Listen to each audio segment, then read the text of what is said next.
All right, well, we did make it. We have 2 more hours of boot camp. Who here is sad about that? I am, but it's not over, right? Linda will probably talk about it several times, but it's not over. This is just 5 days of thinking differently. And I know I'm thinking differently. There was a lot of powerful speakers. We're going to hear them today also. It's going to be a great ending, a real kickoff, but we're just starting. This is a great kickoff for 2023. So, Linda doesn't know this, but this was the best thing you could have done for your business this year, and move on for the years to come. But the second best thing you could do is attend boot camp. Attend Peak Producers. Doing that in February, and if you've taken it again, just reach out to me. We'll make some kind of an arrangement. But Peak Producers is a great way to stay on track. It's the single best thing that you can do to generate and manage your business, but generate leads, build deeper relationships, and just manage everything. And a lot of you in this room have taken it. I would say about 80% of our agents have either taken the 100 Days to Greatness or the Peak Producers program, which are very, very similar. So please reach out to me. Sign up is like within the next couple of days. So without further ado, Linda. Oh. Hey guys. So, don't we need to pay tribute to the great bands from Boston today, right? Who are they? Who are the great bands from Boston? Boston, right. Who else? Aerosmith. Another one? I didn't know Jake. I have the Cars. That shows my age, all right? So we're going to open with the Cars this morning. Here we go. Oh, okay, that's the name of our program today. What do you do? What do you say? Punch up your communication. We're going to give you little nuances for everything you do, how to up your game, and a little bit of advice. Tell yourself right now that in 2023, you're going to shake it up, right? You'd be brave and bold and do it a little bit differently. Now let's go down all the cool things. Our virtual guests. And we have tons today because we have a snowstorm up north in particular, and lots of people are virtual. If you're virtual, can you join the chat? There's been some nice connections online, and whether you're from Michigan or Ohio or Northern Kentucky or Indiana, I think that's where our friends are from, all over. We have some people in New Hampshire too. And I don't know if anyone from your place in Maine is on. Would you go in the chat and tell everyone where you're from? And get involved. And I know people have really enjoyed getting to know you a little bit. For those of you who missed Music Bingo, Drew Ann was so determined to win, she wouldn't talk to us. She had to pay attention to all the music. It was great fun. And she won on the 90s card, which she said was not music of her era. So you have to give her a little kudos. But we just loved having everyone there. Our events are fun. Yesterday, we walked in the rain and the sleet. Undaunted. That's who we are. It was just a lovely walk and in the woods. Don't be afraid to get outside. Alba joined us.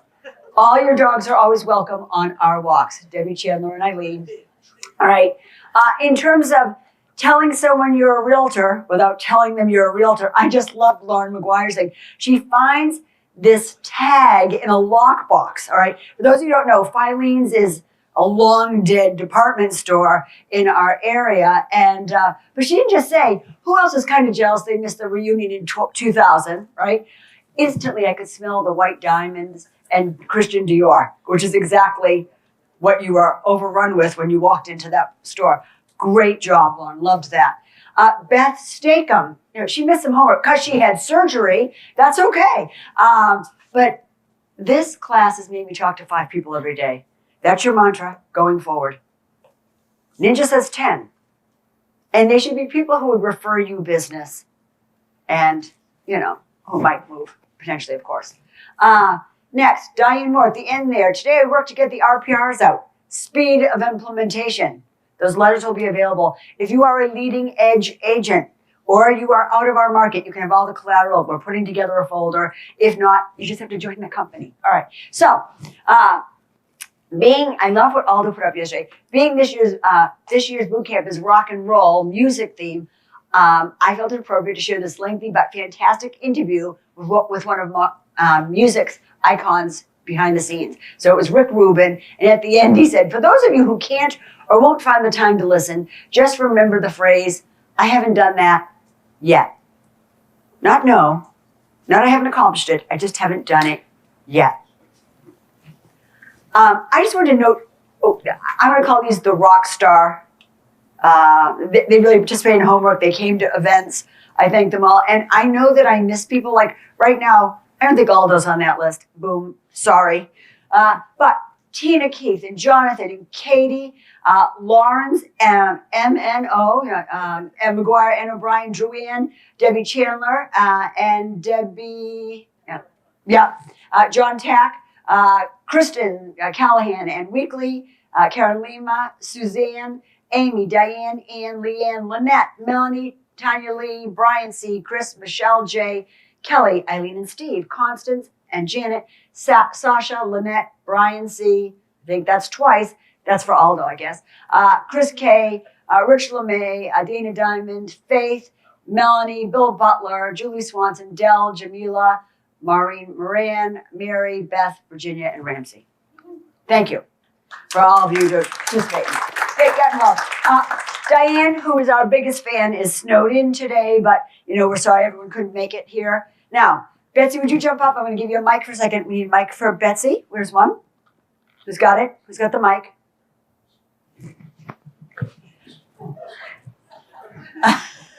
I got it. All right. No, I guess. Okay. I'm the mic guy. You told me I'd give you the mic guy. Okay. Tell us about this lemonade stand and how. Just tell us about the lemonade stand, Betsy. Okay. Back in April of last year, I had this great listing and I knew it was going to sell. I was going to have a great open house. And I pulled out about 15 minutes prior. There was already cars ahead of me. I couldn't believe it. And as I got out of the car, I looked up and I saw these 3 adorable little entrepreneurs. They had this great lemonade stand. They had a little cash register. They were ready to rock and roll. So I went up, I gave them some money, and I said, you guys are going to have a great day. We're going to have an awesome open house. It's really busy. The market is hot. So I had my open house. I probably had about 200 people come through. It was insane. I had someone from my office come running in. They said, Bets, you need to have a traffic cop out there. Oh my gosh, I parked 2 streets away. I got some lemonade. Look at all the people. This is great. Towards the end of the open house, one of the neighbors came up to me and she said, listen, we want to move to Brazil, we'd love to talk to you, but great. I go and visit them. And she says, yeah, but we don't want to move till August. Interest rates had literally just left the 3s. They were in the 4s. Buyers were nervous. That's why the open house was so hot. And I said, August. I said, okay, well, you got to get ready real quick. It took them 8 weeks. I said, okay, so last week of June, we're bumping up to the 4th of July. It's 100 degrees out. And I pull up to the open house and I know it's going to be quiet. I kind of took a peek at the Zillow little saves and it was anemic. So I said, all right, well, I get out of the car and I look and there's my entrepreneurs over there. The first open house, those little kids made $250 in 2 hours. All of a sudden I went, I felt the weight of our market, of our world on my shoulders. And I said, I got to go break their hearts and tell them they're not going to make that kind of money today. So I walked over, I gave them a little money and I said, listen, guys, it's not going to be what it was last time. I said, our market's changed. And I've got this little 6-year-old looking at me and I'm thinking, how am I going to explain economics to this kid? Is he going to get it? Yeah, our interest rates are up, buyers are disappeared, okay. So all of a sudden I lean over to the mom and I go, you're not going to break even on your lemonade today. And she's like, what do you mean? And I said, well, interest rates are up. We're not going to have the buyers. It's 100 degrees. We're pumping up to 4th of July and it's just not going to happen. So I have the open house. I'm lucky if I have 5 couples come through.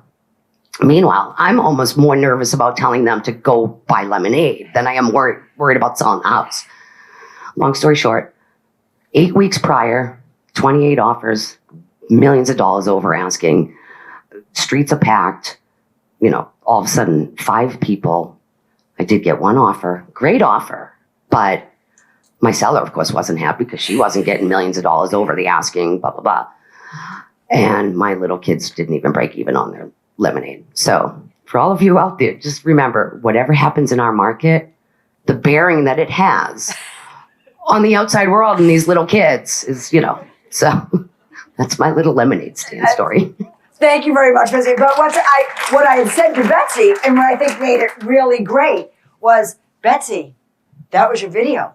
You could have told the story of the housing market via the lemonade stand. So those are the kind of things I want you to think about. There's little things in front of you all the time. Would that have made a great housing market update? Yes. Thank you. And I did go see the mom if she had taken pictures, and she had. Yeah, so we had to make this picture up. So thank you very much, Betsy. Appreciate it. All right. Some random things from Walter Sharp from years ago that I just saved. If you expect something in return for being a nice person, you aren't a nice person. Just putting it down there. 20 years of building your reputation, and you do something really crazy, one small mistake, and you can just tumble the whole thing. Anybody in the news lately that is completely destroying their reputation? Elon Musk. I own a Tesla. Do you know the Tesla fans out there and how many of them are never buying another Tesla again? They're discounting those. I bought a car last August. It's $20,000 cheaper today because it's what he's done. Now, he's trying to say there's competitors, there's other people out there, but we know why. He totally burned his audience. Beware. Don't be upset by the results you didn't get by the work you didn't do. That is why you're here today. You know, that make a plan, the stuff we do at boot camp, make sure you get outside. All those things are going to make for a great year. Some of you are pretty quiet, but if you look at the homework, some of you are insanely busy. But all that's mostly a result of what you were doing last year. Just to make you feel a little better, self-care is not the same every day. You know, on the top, it's like, I do everything all day long. I journal, I meditate, I absolutely exercise every day. It isn't reality. The bottom is, you're going to miss sometimes. On Instagram, there's a thing called streaks. And what happens is people will go to every length in the world to make sure they don't break their streak. Because when they do, they just give up. And what happens is if you didn't exercise yesterday, you didn't make calls yesterday, it's kind of like, well, what's another day of not doing that? You got to get back on the horse. All right. You know, I'm a big fan of 1,000 watt. Davey, you have to get into this. It's my favorite intel. Now, this is just a little thing. This is not going to be blow you away, but I'm going to give you something that all of you can do right now, because boot camp today, this boot camp has been about how do you get more listings? How do you get more invitations to the dance, right? So let me just set this up. They do these great surveys with real people who own homes, and they give you intel back. First one, have you contacted your real estate agent for assistance with anything since your transaction? Over 60% no. Probably because their agent never reached out, right? What did you contact your real estate agent for? This will not surprise you either. Oh, 42% for a recommendation for a service provider. 11% to get an update on my home's value, and to ask an opinion on to upgrade my home. 21%. That makes perfect sense, right? Why haven't you reached out to your agent? It did not occur to ask me. 46%. It did not occur. They have not been prompted that you should be asked. I don't trust or value my agent's opinion. That one scared me, 11%. Or I don't think my agent has the knowledge to help outside of a transaction. Never thought about it. And we are the go-to experts on this stuff. So I've written a letter. Yes, it'll be in your packet. If you're virtual, do a screenshot because you're not going to get it. Here you go. Hi, John and Kate. Just a quick note to remind you of the 3 ways I can be helpful to you. Connect you with a good home service person, you know, painters, etc. Experience has taught me that who's great, who's not so great, and what you might want to think about and ask when talking to these folks, right? There you go. Are you an expert at recommending? Yeah. Prepare an updated value estimate, right? I can give you an analysis that's far more accurate than what you got from Zillow. Lastly, give you an opinion on a home project. Guys, this can go out to everyone you meet at an open house, everyone you ever sold a house to, every neighbor you know, your entire sphere. This letter's good. And this is the other thing is we said, oh, we sent that last year. Do you understand people have to hear things 6 times before it sticks? Now, some people will get it the first time. Keep integrating this language in everything you do. And remember, if you post something like this on Facebook, that Virginia's people, although we all see what Virginia's doing, and even if Faith copies her and does the same thing, they have different people. When you're negotiating, I want you just to remember this song. This is it. This is the entire heart of negotiation. Every client you ever work with, buyer or seller, lay this concept down early. Listen, when we negotiate, you might not get what you want, but I promise I'm going to get you what you need. If you set those expectations up front, because are a lot of sellers still feeling pretty damn empowered? I know, because you're calling me going, we just got a way over asking offer, and they waived their home inspection, but they wouldn't waive their, waived their financing, but they wouldn't waive their home inspection, and they don't want to accept it. Right. Got to get ahead of these things. Here's a little thing from Katie Lance. If you are not following Katie Lance Consulting, she's all about how to use social media right. And she gives out free tips. You know, you don't have to be part of the Katie Lance organization and pay for anything because she's going to tell you everything eventually to try to get you to do it. Yes, you got to get people's attention right away. Super important. I see this all the time, especially with a lot of the real estate folks that we work with. A lot of times it's like this slow, hey everyone, I'm so-and-so, and today you got to get right into it. One of the ways I do this is for most of my videos, especially over on YouTube, specifically, it's what's the video all about? That's the first sentence. And then my name. Today we're going to talk about blah, blah, blah. Hey, I'm Katie Lance. Have you ever had this problem? Right? So it's usually some sort of hook, my name, a question. One of the things we started doing this year specifically on YouTube is just cut down my introduction. I used to like say my name and my title, and it's like, just get right into it. So 100% agree. You got to get right into it. We have a very short attention span on YouTube, but also on TikTok, all the social media platforms. So tell us what the video is about. Get into it. Have a call to action at the end. And there you go. Thanks for the comment. I appreciate it. And if you like these videos, like and comment below and give me a follow. She asked for the like. She asked for the comment. So of course I did. Because I appreciated what she just gave me. She solved a problem. More people who comment, the more people are going to see it. So you're posting stuff and you're not getting comments. It's like crickets. Okay, what are you posting? Yeah, seriously, what are you posting? Are you on camera? Are you doing some video content? Or are you just posting the same old, same old? Especially if you're one of my real estate friends, here's what happens a lot of times. I see agents and brokers who only are posting just listed, just sold, open houses, or you're posting like this really generic content around decorating or home improvement or real estate. I'm sorry, but I'm not going to interact with a stock photo. I'm just not going to do it. So the way to get 5, 10, 20 comments on a post is show up. Have an opinion, just like what I'm doing right here. Some of you who are watching this don't like what I have to say. It's all good. Keep scrolling. The rest of you, like, comment below. Let me know what you think, because I don't have a crystal ball, but look, in 2023 and beyond, it's all about showing up. It's about being a little vulnerable. It's having an opinion, sharing helpful information, and building your community. Stand out in the sea of sameness. All right. We all had a chance to meet Nancy Pilata the other day. And I alluded to the fact, but I saved this for communication. She is definitely one of the most brilliant people as positioning herself as being the expert without being so overt. I want to tell you that, okay, she's number 2 in our entire company. She sells a lot of real estate. She has a great price point, but she's amazing for her clients. Now, yesterday I showed this to our little jam session, our little prep team. There's an office from Newburyport that comes. Do you know what their reaction was afterwards? They didn't get a chance to meet Nancy because Nancy couldn't be there for the jam session. They were like, we love Nancy. And they hadn't met her. So I started pointing out a couple of things she does, all right? So you can't read all this, but when you're charged with cleaning out one of your listings and you find possible live artillery and radioactive ingredients, there's a story, right? Weird things happen. Capture it, put it up. I just liked this opening. Ta-da!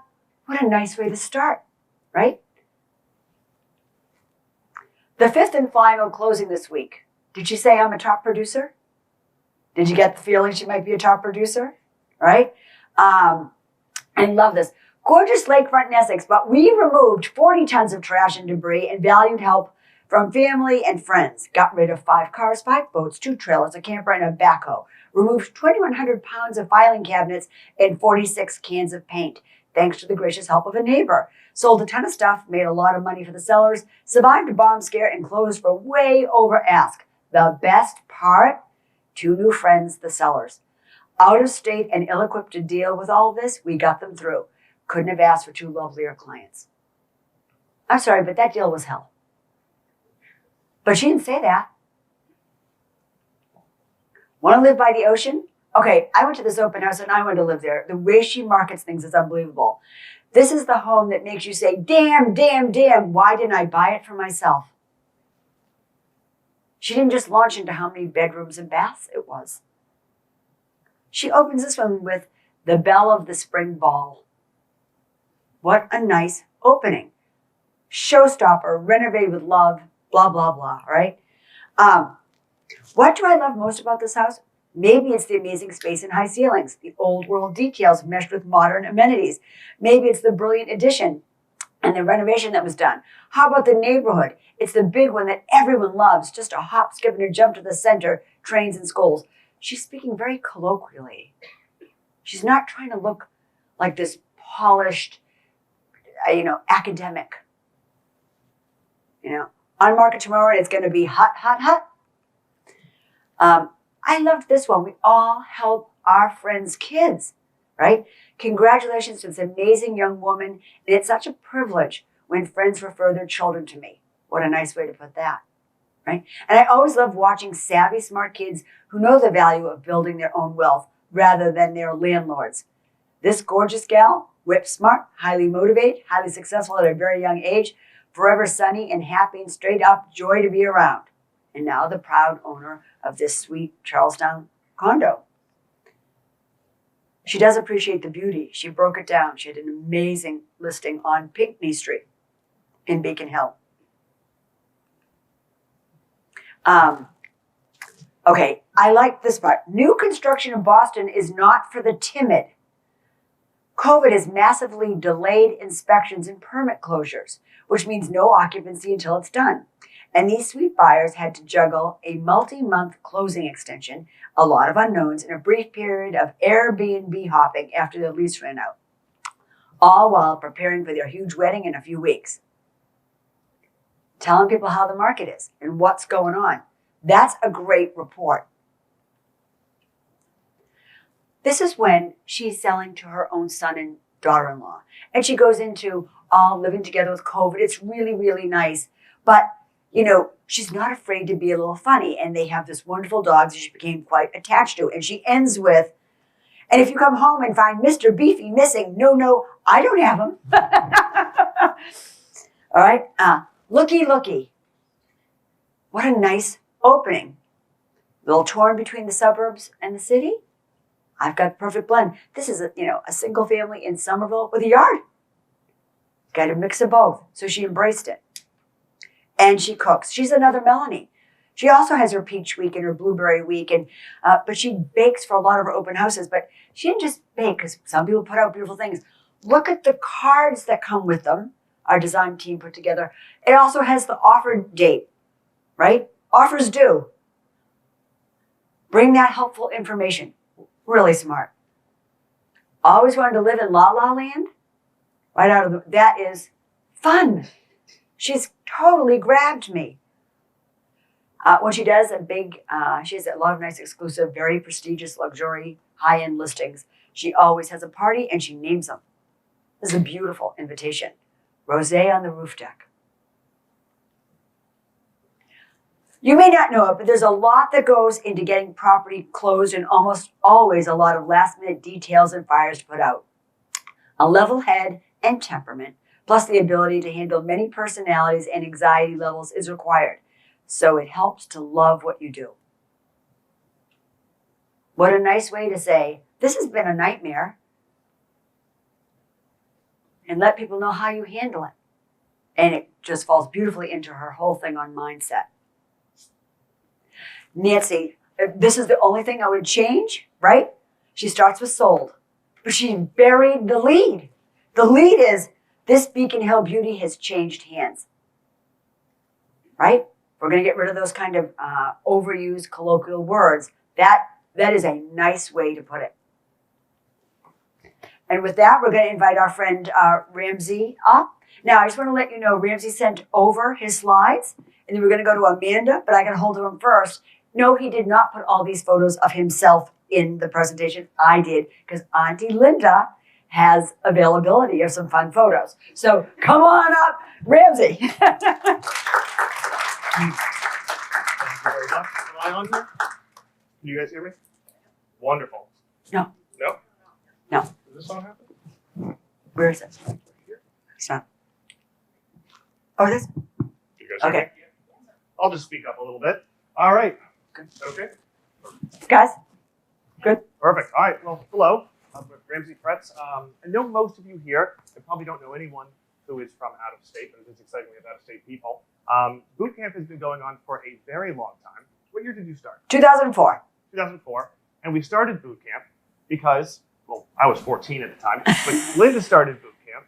And it was really because in the winter, we have no idea what to do with ourselves and we lose our mojo. And so every single winter, we start to. Yeah, it's not. They're online. You might. Can you use a handheld? Sure. Got one. Sorry, everyone. Hold it right up. Is this better? Yeah. Oh, perfect. Okay. So, like I was saying, we lose our mojo. And I'm very happy to be here today because I love boot camp. And I think for the last couple of years, we didn't have to lose our mojo because the spring market started in like late January. And so we all felt like it was all going all the time and the market never stopped. And this is going to be a very different year. The next couple of years are probably going to be very different years. So it's exciting to be here today. And it's a great reminder that in a regular market, in a slower market, this is that time where we have to get ourselves energized and to start trying to do some new business. So I'm going to be talking about a couple things today, but I'm going to be focusing on arbitrage. Even closer? Perfect. So from the classic sense, and I don't know if everyone here knows what arbitrage is, but from a classic sense, arbitrage, and if you talk to economics class or something like that, it would be the practice of taking advantage of a different price in two different markets or two or more markets. What does that really mean? If you watch Goldfinger, everyone's seen that lovely Bond film. It's one of my favorites. If you watch Goldfinger, the baddie, Goldfinger, buys gold in England and sells it in other parts of the world for a lot more money because England controlled the price of gold and the rest of the markets didn't. So basically, if you can pay $1,900 an ounce for gold right here in Boston and you can sell in Canada for $2,200, your arbitrage is that $300. Now, arbitrage in a real estate perspective is basically buying below the market, which is probably a private sale, and then selling it on the public market. This is certainly not a class today about how to make sure we can take advantage of sellers, but it is a great reminder that when you're talking to your sellers, they don't want to be part of this statistic. And I think it's a great, and I actually use the Goldfinger line every once in a while because I find that depending on the generation, they love the movie, and it's a great way of thinking about why would you ever sell for $1,900 if it's $2,200 in the rest of the market. It just doesn't make any sense. I always love to start with this line. This is absolutely my favorite quote. It's the one I use the most often. I use it with all my clients. Be fearful when others are greedy and greedy when others are fearful. The last couple of years was a greed market. It just was. If you talk to a buyer, they weren't wondering if they should buy too quickly if the market was going to go down. They were coming to you and saying, I need to buy really soon because the market's going to keep going up. That's a greed market. If you ask your average buyer right now, do you think the market's going to go up or down? Are you concerned about the market going down? Almost all of them are saying, I kind of want to wait. I'm a little bit nervous. I don't know where prices are going to go. That's a fear market. But the reality is that when is it the best time to buy into any market is when the market's scared. When the market doesn't actually want to purchase is when the best deals happen.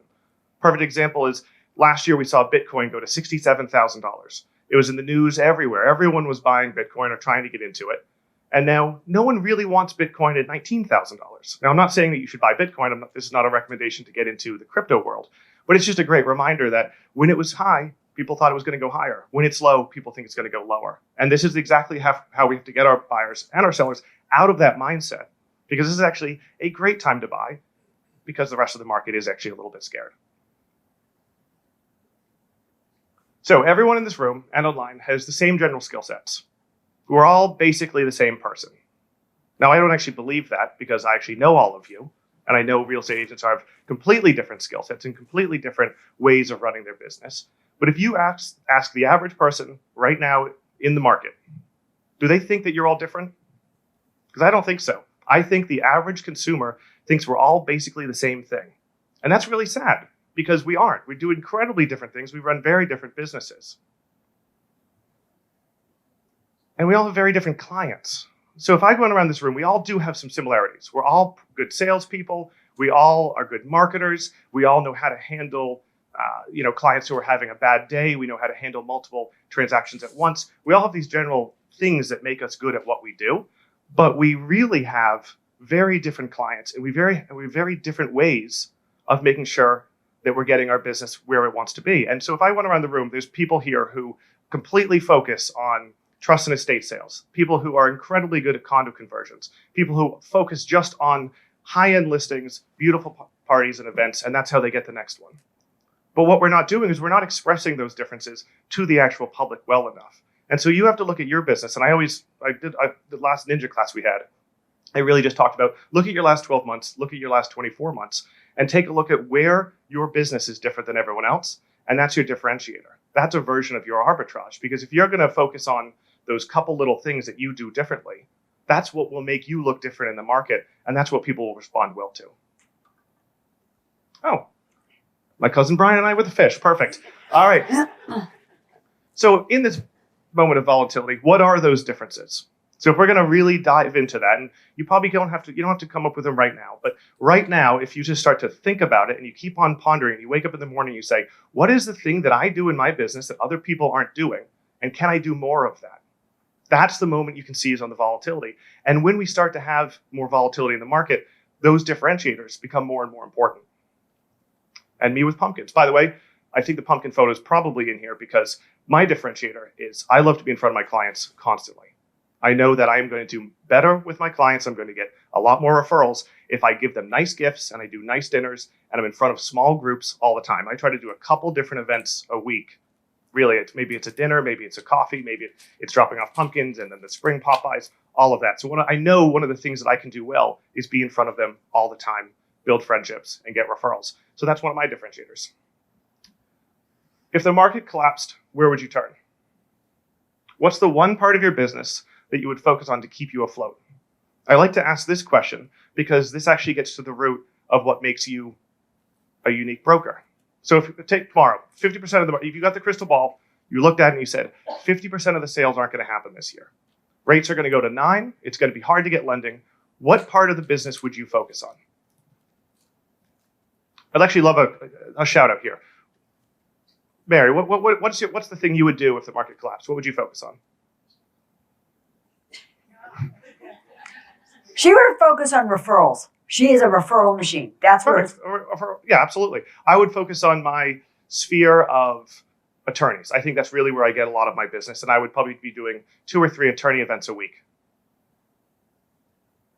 Whatever your answer is, and like I said, it is really nice to start actually thinking about this, but whatever your answer is, that's your differentiator and your competitive advantage. So if the market collapsed tomorrow, the piece that makes you a really good broker, the piece where you know you would hammer that as the majority of your business is your differentiator. And I think in a moment of collapse, in a moment of difficulty, we would all turn to our root of what makes us good at being in this job. But then when the markets are strong, we don't focus on that same thing. Because the reality is if you are really good at something, you don't need to focus on that during the downturn. You need to focus on that all the time. Because when you do, that's the piece of the business, that differentiator, that is going to become the major part of your business. A well-rounded broker is kind of bad at everything. It's okay to be really bad at some stuff. It's great to delegate that. And it's really important to be good at a couple things and focus on them, because that's what's going to differentiate you in this market. And as things get more difficult, having that one cone, having that one slice of pie that you know is going to be successful becomes more important. So I was down in Pennsylvania, and we were at my grandmother's farm, and we were hiding in the garage because my grandmother was yelling at us. And so my dad and I were sitting in the garage, we were having a beer, and he just changed his business. He retired, and now he's starting a whole new business. And I was talking about my fear of the market right now because I generally am a little bit concerned about where things are going. And he asked me, if I wasn't in real estate, what would you want to do? And I thought about it, and my first reaction was I'd be terrified because I don't have any other skill sets. I've never really done anything else. I did this right out of college, and this is what I am. But if I had to go do a different job, I would probably jump into sales, some other sales position. We talked about that a little bit, trying to figure out which I would want to do. And the reality is that when I started to really think about all the other sales jobs I could do, none of them worked for me because we don't really sell anything as realtors, and we're not really in sales. And I know this is not a new concept, but it was kind of new to me where I was thinking, because if someone asked me, you're a realtor, well, what is real estate? It's sales. It's not sales. The only time that we're in sales is when we're getting a buyer agency contract and we're getting a listing agreement, because that's your moment when you're selling yourself. That's the moment where you have to be a politician, where you know there's a lot of other people who want to do the same thing, but you have to say that you're the best at it and the best fit for it. But after that, we're not really in sales at all. So what is real estate? Well, I was a painter last week because no one came to actually do all the touch-up before the closing. I was a trash guy because they had 20-something cans in the basement of paint. I was a marketing person for my new listing. I was a writer. I was a family therapist because they couldn't decide if they wanted to move or not. What are all those things? And you could go into the list as well. If you look at your week of what you've done, there's a lot of different things. But really, what is the collection of those things come to? It really is, I am a problem solver. We are all just problem solvers who get people to move one step forward until the next set of problems. And then we get people to move one step forward until the next set of problems is solved as well. So I leave you with, in this section of my presentation, with the concept that, do you guys think there's going to be more or less problems in a volatile market? Do you think transactions are going to be easier or harder? Do you think we're going to be more valuable or less valuable then? Because she thinks less valuable. We are more valuable, by the way. And during the height of this craziness in the last couple of years, I actually didn't feel very valuable. My clients would ask me, really, what should we do to try to get this offer? Offer as much as you can and drop every contingency you can. I didn't really provide that much value. But as things get difficult, I'm going to be more valuable. And I know we're going to lose some agents in this market. I know we're going to lose some of the part-timers. I know there's going to be less transactions. But the agents that actually provide value for their clients, the agents who are the problem solvers, are going to come out a lot stronger from this. Leading Edge grew dramatically in the Great Recession because we were agents who wanted to solve problems and were ready for it. So I truly believe that the agents that are going to react, adapt, and find the margins, find those little pieces where they are better than other people and they can capitalize on that, are going to do just fine. So that is the first half of my presentation. We're completely switching now. We're moving on to a different topic entirely because I didn't want to just leave you guys with a feeling and everything else. I want to leave you guys with some concrete stuff that I think is really good to talk about with investors right now. I think investors is one of the most difficult clients to talk to at the moment because it's not based on emotion. It's based off of ROI, NOI, and returns. And so when interest rates are 6.5%, give or take, it's really difficult to get them to look at investment properties the same way. And that's okay. And so, but I want to make sure that we actually have some juice that we can talk to them about. So that was a two-family I sold. All of this data here is Middlesex County, and it's all completely just the multifamily market and all this the average. So I didn't pick any data. I didn't, cut any price points out or anything else. So this is just the complete averages of the Middlesex market. But what I will say is I did cherry pick what I wanted to show you because I am trying to tell a story. And when you talk to investors, you can find some nasty articles out there. You can find some great information. You can find some really positive stuff, and you can find really negative. So this is some of the positive stuff. So right now, we are going to start with the bad news for the investor because we're going to say it up front. We know that rates are incredibly different from where they were last year. Last year, right now, was averaging 3.55. This year is, I think I pulled this 2 days ago, 6.33 was the average. Investors might be a touch higher, but this is where the averages are. Sales trends. In Middlesex County, prices are down 1.7% for multifamilies. So it was 905, it's down to 890. Absorption rates. This is good news for those investors who are looking to purchase. Absorption is 20% down. What is absorption? We always look at these charts. If you put 100 houses on the market, you sell 50 of them in a month, you have 50% absorption. The lower the absorption, the softer the market, the better chance you have of getting a home inspection, of actually getting financing, of actually getting into all the rooms. I sold multifamilies where they were like, oh, these 3 bedrooms are locked and this one we can't get into half the basement. The investor was like, I don't care, whatever, we're going to buy it. That doesn't have to happen anymore. You actually can go through the property, you can figure out what's wrong with it before you purchase it. So impact on these carrying costs. If you bought last year for $900,000, you put down $225,000, your carrying cost was $3,049 just for the mortgage, principal and interest. Right now, if you did the same thing, well, the prices are down 1.7%, which is great. So you're saving a little bit of money there. Your interest rate is a 6.33 on average, and so you're spending $41.20. It's a lot. It's a big difference. So if you talk to the average investor, this is where you start to lose them, right? Who the hell wants to go buy compared to last year right now? But that's not the whole story. So your carry costs are up 35%, but rents are up 16.7% year over year, 2,400 to 2,800. That is a massive change in rents. And so if you actually look at the whole picture, oh good, us as well on the beach. That's Brian. The really handsome one in the middle is me, and that's my brother. All right, so 12 months ago, you paid $900,000 and you're renting the 2 units for $2,400 each. And again, this is just the averages of the market. And focus on the words, guys, not the photo.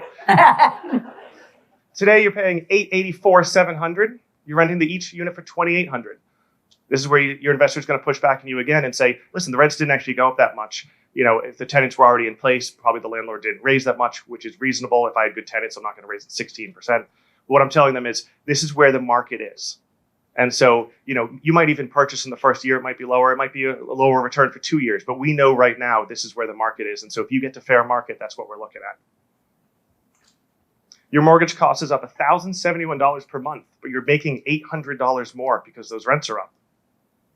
Your negative return versus buying last year is $271 a month or $32.52 per year. Basically what that means is if you had bought last year, it's only $32.52 different. Now, of course, they also say, well, if I had bought last year, I would have had the lower rate and the higher rents. Hindsight's 2020. Everyone wishes they bought real estate in the past. I wish I had bought everything every year up until 2 years ago. That's just the reality of it. So you save $15,300 in the sales price.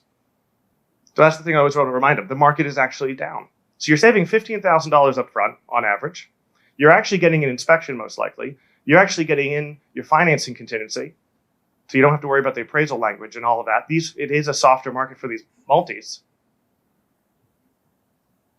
And that's a 4.7 year break-even point to refinance. Now, what does that mean?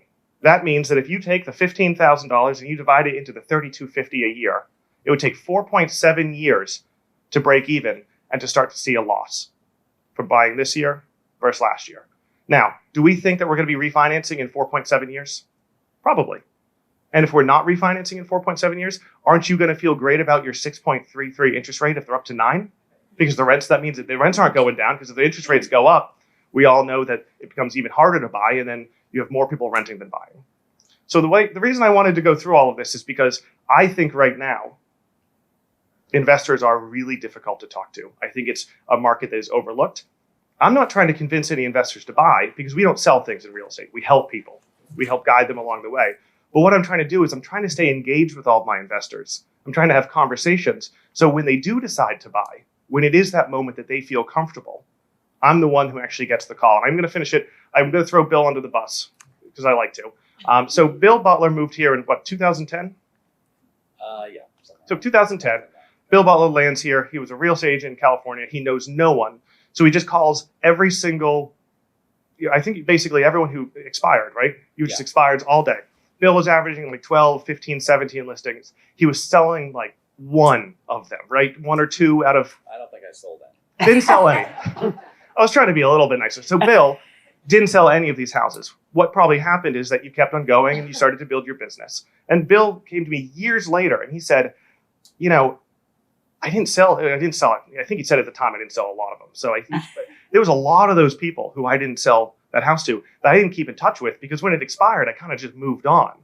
And what an amazing group of people that would have been if I had continued to be the resource, even if the property didn't sell. How many homes would Bill have sold in 13, 14, 15, when all of a sudden those people weren't underwater, the market was stronger? But that's not how we think. And it is how Bill thinks now. But in general, when there's the tough conversation, we don't want to have it. And when there's the person that we have no updates for, we just don't talk to them and say, instead of calling and saying, I don't have any updates. So it's a great reminder that in this moment when it's really tough to talk to investors, have the conversation. Break it down, because they will come back around and you'll be the one who talked to them through the period when no one else was. So thank you very much. Appreciate it. I think there's one more. There's one more. Yeah. Also have fun team photos. You know, with all the arms crossed and everything else. I don't even think we have a team photo, but have a fun one if you are going to have one. This was years ago, but I think this shows that we were having a good time. Thank you. All right, and with that, thank you so much, Ramsey. It was terrific. We have Dava Davin, who's come down from Portside Real Estate Group up in Portland. She's the CEO and founder. She drove from Portland this morning, and it's snowing a lot worse up north. So thank you very much. Totally undaunted. We're thrilled to have you. Welcome, Dava. Thank you. Can you hear me okay through this microphone? Okay, that is the best line. Either you're going to refinance or you're going to be really happy with your current rate. Thank you. I need to leave now. That is so great. That is just so awesome. Well, it is incredible to be here. Look at all these good-looking people. How many of you are leading edge? All right, and how many are not? Okay, so a couple. Really great to meet you. For those who are leading edge, how lucky are you? How amazing is Linda? I just wanted to thank Linda so much for inviting me to be here. I've been listening in to the boot camp for this month, and I've just been so impressed by the warmth of this company and Linda's leadership. It's so good. So it's not lost on me that she invited me to be here. It's such an honor. So with that, let me get my little slides going. Okay, so that is, that's me.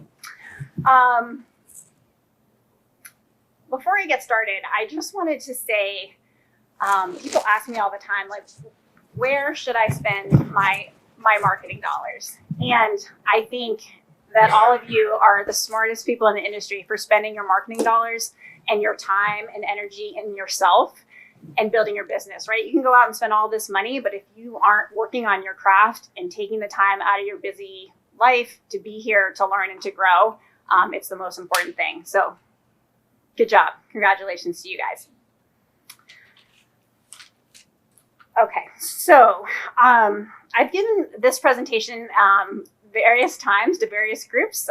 Sometimes it's kids, like swimmers, little swim teams. It's been women's business groups.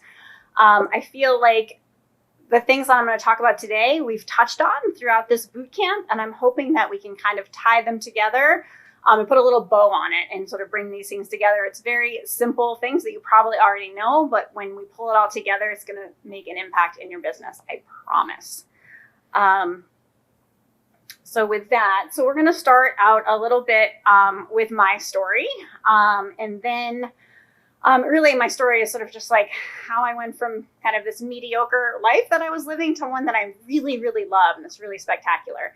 And then we're going to talk about crushing your goals, and I'm sure you've worked on your goals for 2023, and they're measurable, and they're trackable, and they're smart, and all those things. We're going to talk about how you actually achieve them. You know how some people do well, and then there's some people that just like literally crush it. We're going to be like, what's the magic? How do those people get there?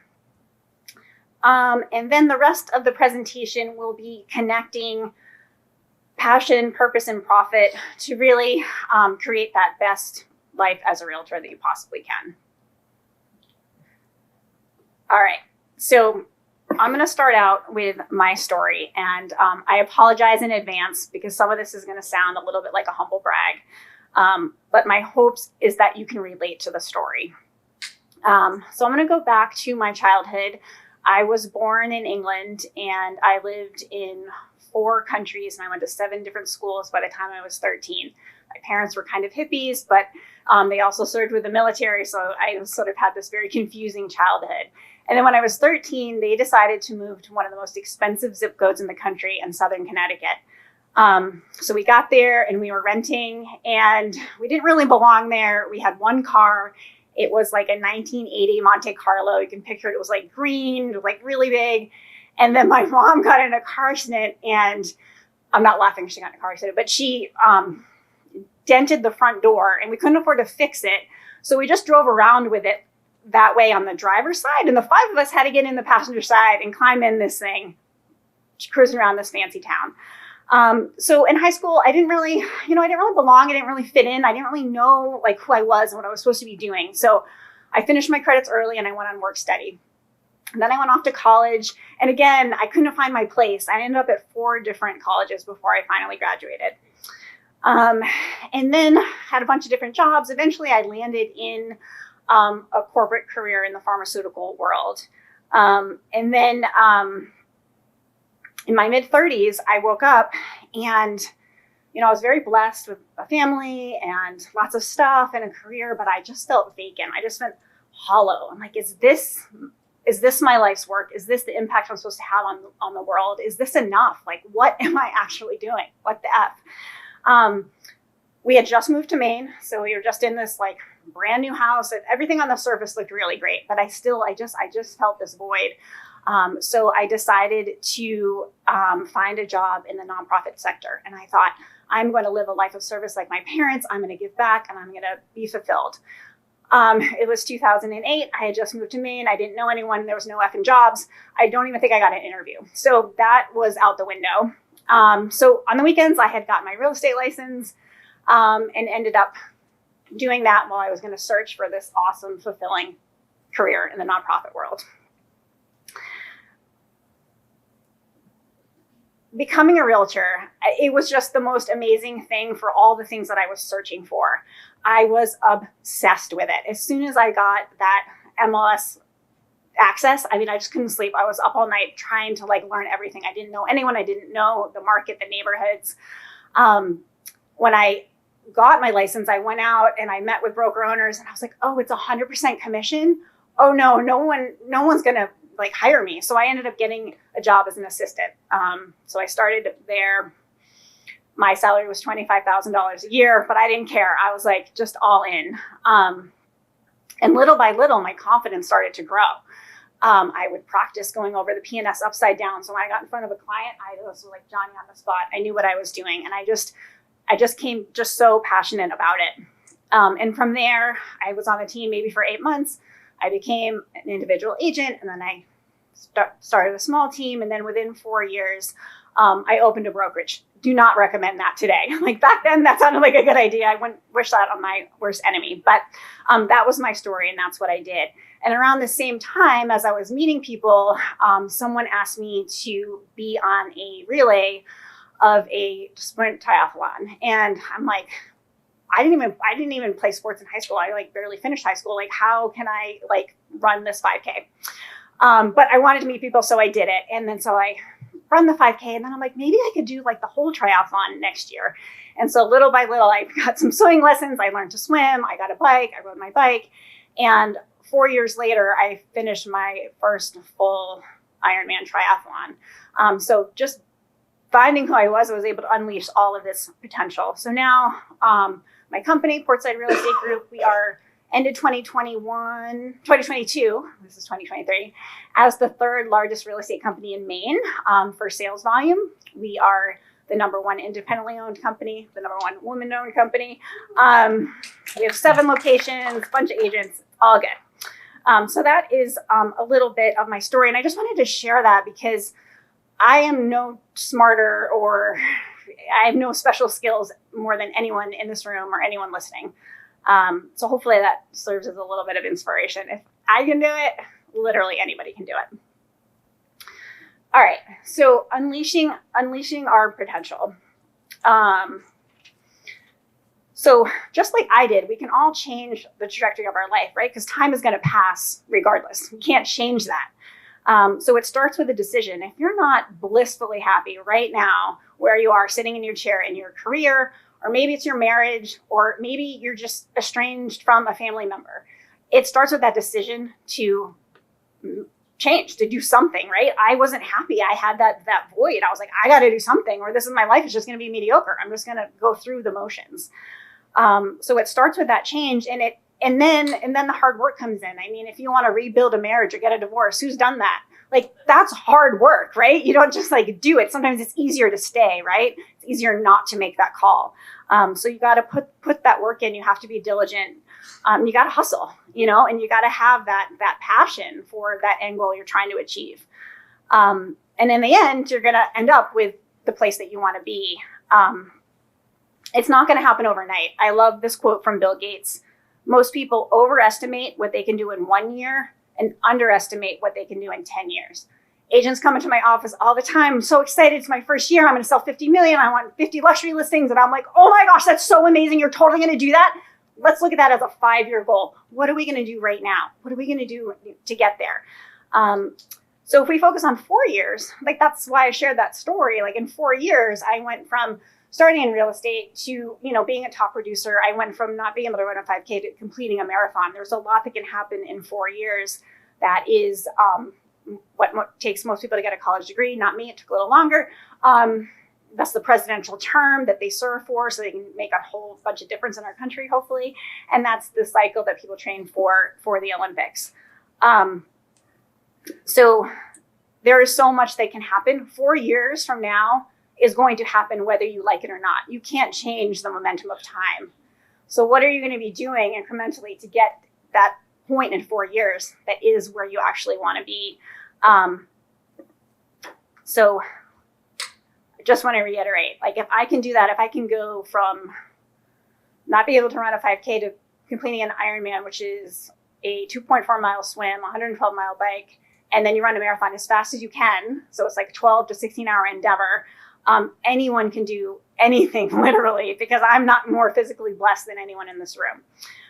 But you have to have that hustle and that vision of where you want to be. And for me, I just really wanted to belong. I wanted my family and my parents and my kids and my husband to be proud of me. So that was a big driver. So with that, how do we do it? All sounds great, Deva, but how are we going to do it? All right, so this is simple stuff that actually was covered throughout the course of this boot camp already, but we're going to put it all together to really launch you. So we're going to do these 4 things, but of course you have to put the work in. You can't just sit around and visualize. You got to put in that disciplined hard work your plan, track your performance. But this is the magic. All right, affirmations. You guys have heard this before. You've actually heard it before right here in this boot camp. But I'm going to reiterate it. If you don't believe in yourself, it's so difficult for anyone else to believe in you. So if you want to lead a team, sell 20 million in sales, get your book published, buy an investment property, it all starts with believing that you're amazing, that you're deserving, that you're spectacular, right? How do you get there, though, if you don't wake up in the morning feeling that way? Well, just tell yourself. These are done in the first person. I am smart. I am loved, I am deserving, I am a caring and intelligent realtor. Whatever it is you need to tell yourself every day until you really believe it. Because somewhere along the line, we lose our confidence, especially girls turning into women, right? When you're a little girl, you're spinning around in your dress and you're like, Mommy, look at me, I'm so beautiful. And then what happens when you're like 13? All of a sudden, oh my gosh, I'm ugly, I'm fat, I don't like myself. Like, this is just reality. And so we have to break that. We have to break that cycle and build our confidence, build our self-belief up. And then once you have that, it just really helps you to face disappointments. You believe in yourself. You get knocked down, you can just bounce back up a lot quicker because you truly believe it. It's coming from inside of you. Also gives you the stomach to take risks. To be great, you have to take risks. Otherwise, you're bumping along with everyone else. But those risks come with failure. And if you have that confidence, taking those risks is going to be a lot easier. You with me? Does this make sense? Stuff you already know. But we're going to combine them. Okay, visualization. This is my favorite thing in the world. It is so magical. So that guy is Michael Phelps. My kids were swimmers. And so I don't know if you guys have swimmers in your life, but they swim in the morning, they go to school, they swim at night, they work out at the gym. There's only so much physically they can do to get to the other end of the pool. The fraction of a second they're chasing is all in their mind. It's all visualization. So a lot of Olympic athletes do this. They are literally picturing the dive. They're picturing that little touch. And this is what we all can do. So when I spoke at Inman, before I was just picturing myself doing it. Before you know it, you're there. So this is something that we all can incorporate in our life. you want to get that subdivision of 50 houses, you got to picture it like you're already there. You've already achieved the goal.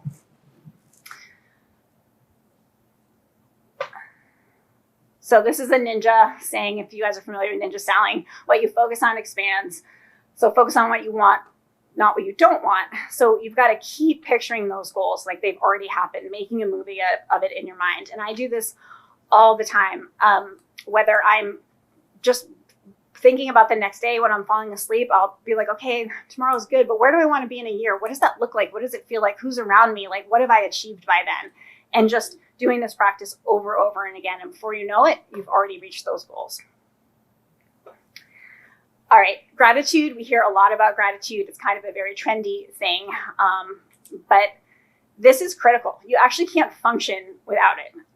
We, of course, no one ever wants to take anything for granted. Every day is a gift. We know that deep down, but we do, right? Because life goes so fast that we just roll in from one day to the next. And so without having gratitude for where you are in this moment, you actually are taking things for granted. And you can't move forward from where you are right now without acknowledging that and being grateful for it.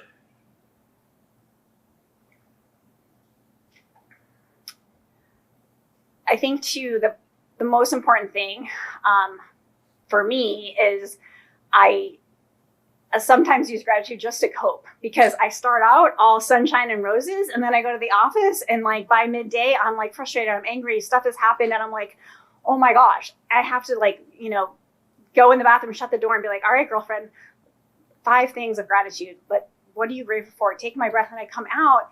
And then whatever I was angry about, it doesn't matter because I have all the things, so it's such a coping mechanism that we can use throughout the day to really help us just present ourselves as our best self.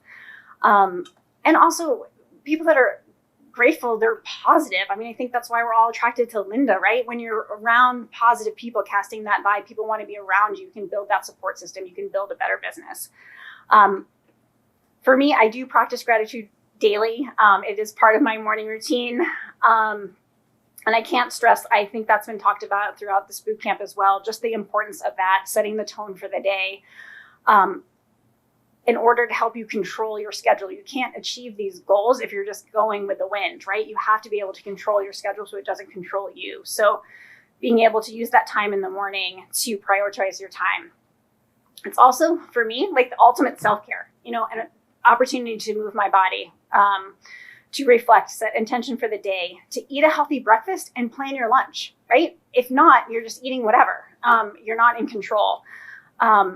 And one last thought on that, like you might be in a season in your life where you don't have time for a morning routine. You're just trying to survive. Your kids are little, whatever it is. You're just trying to get out the door. Take 5 minutes in the car, say your affirmations, do your gratitude, whatever that is, that's going to work in the season of your life. But it's so important. You're never going to reach your goals if you're just showing up and letting the day take you wherever it's going to go.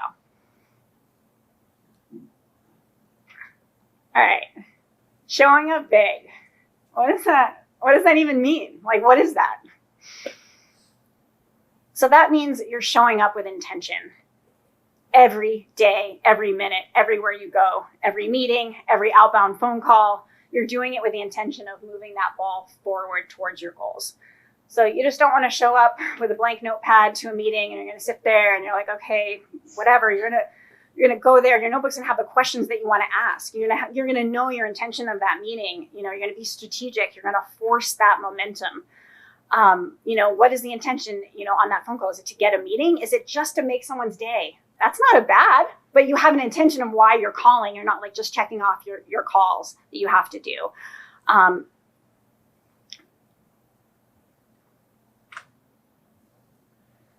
I think that I'm trying to figure out how to say this, but showing up big is, we all show up, we all showed up here, but knowing why you're here and showing up with that intention is how you rise above mediocrity, right? Everyone can show up, but if you're coming here and you're like, I'm going to go to that boot camp and I'm going to get this, this, and this out of it. That is the difference between just coming and actually moving the ball forward to become great. Does that make sense? So you take your goals that you've had for 2023, we all have them, And then if you can incorporate some of these things that I talked about today, they're so simple, they're free, they're available to all of us, but we don't do them. So our affirmations, our gratitude, really visualizing that goal actually happening, and showing up big with intention, you are going to blow them out of the water. The person that does this does it, and the person that doesn't, they're going to kind of get to their goals. So now we're going to take a look at connecting passion, purpose, and profit. So when you get to your goals, you're actually fulfilled. You're not like, okay, I got to this goal, and next year I want to do this, and next year I want to do that. You're like, you got there, you're proud, you're content, you're confident, you're grounded in your goals. And then, of course, you can build from there.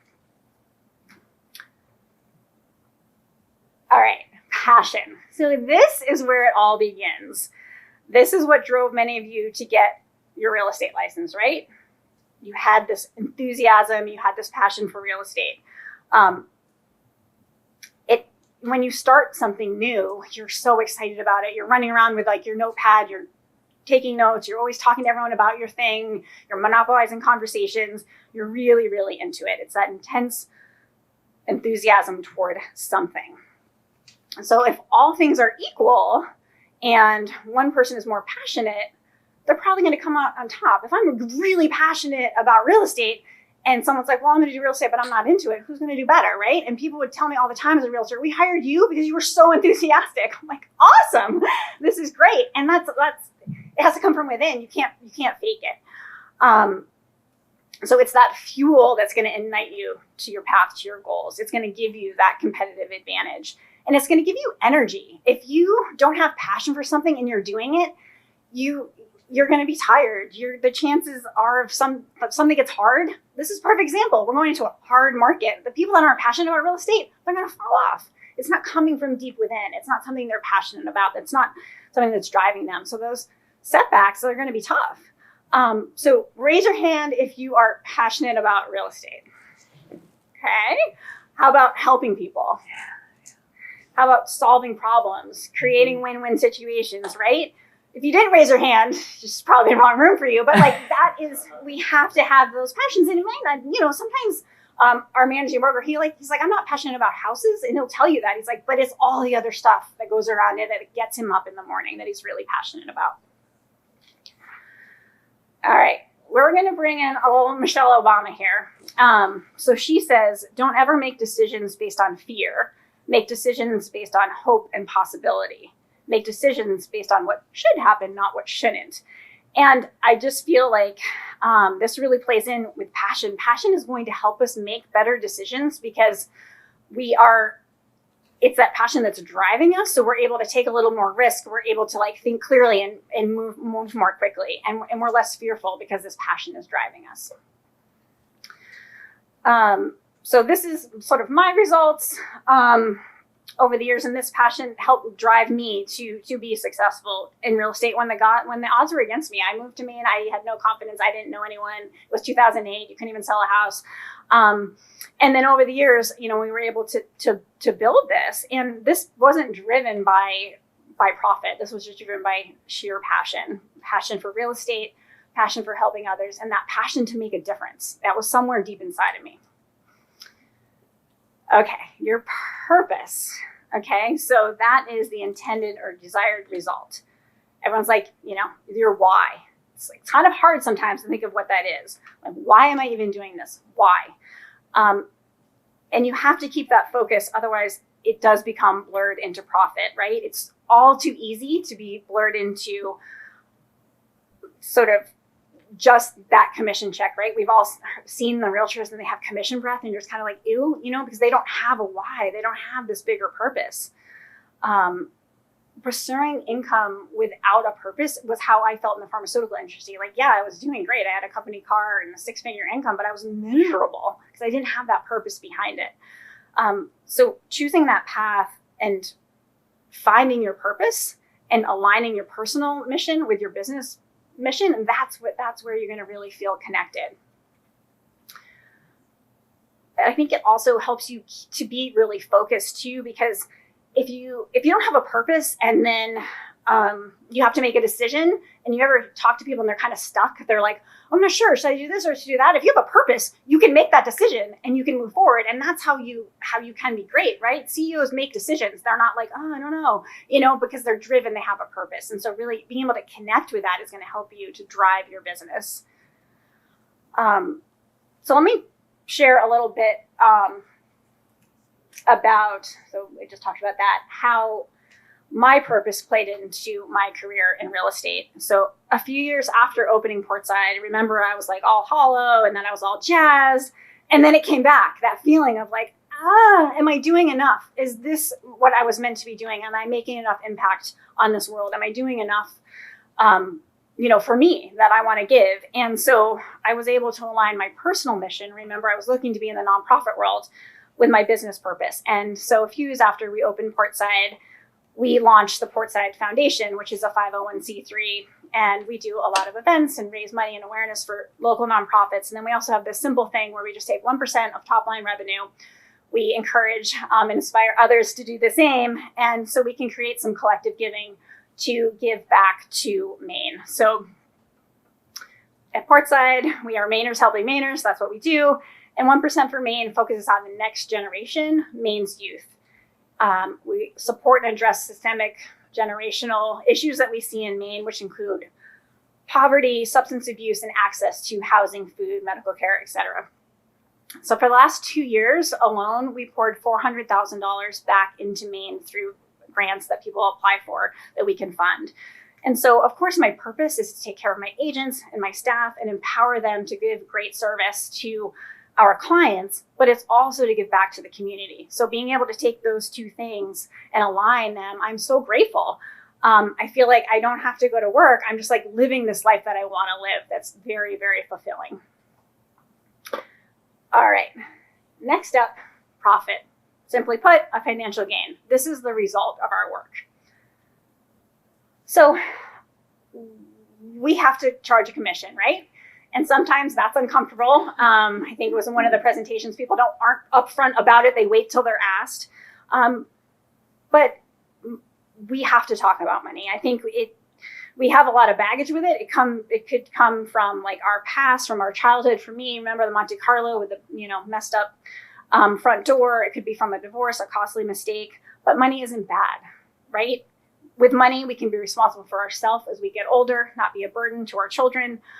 We can take care of our loved ones. We can give more. We can have more time. We can have more freedom. We can have less worry. So money is good. It only becomes bad when we're earning it at the detriment of someone else. When you think of that agent that, is kind of shady, you're feeling weird about it because they're not doing it from that point of a win-win, right? They're doing it at the benefit of them and the detriment of someone else. In profit, it's the result of it should be the result of a healthy business. And I think Linda was saying this about her mom, and she was so excited about being a realtor that she wasn't even cashing her checks. She was just doing the thing and the money came. So without profit, you don't have a thriving business, right? You're a hobbyist. And with that money, you can invest it back into your marketing, continue to grow your business, invest in the system, whatever it is. It allows you to give back. Fuels you to help more people. So quoting Simon Sinek, profit isn't a purpose, it's a result. To have purpose means the things that we do have real value for others. So it's easy to see your GCI, your commission check as your goals, or your number of closings, whatever that metric is, but that's never going to be fulfilling because then you get there and then what? You got to go to the next number. So remember, our purpose is our why. The end result that we want to create. Our passion is the driver that's going to get us there, and then the profit is just going to be one of those positive results. So in closing, I guess my takeaway is you have everything that you need to blow it out of the water this year. It's already inside you. You already have everything that you need. You want to visualize it. You want to tell yourself that you deserve it. You want to be grateful every damn day. And be really laser focused and strategic on how you spend your time. You're going to let your passion fuel you, and your purpose will be aligned. Get that your personal mission aligned with your business purpose. and the profit of your profitable business is going to be the result. So with that, hopefully that was helpful, inspired you a little bit to go and get after it. So thank you.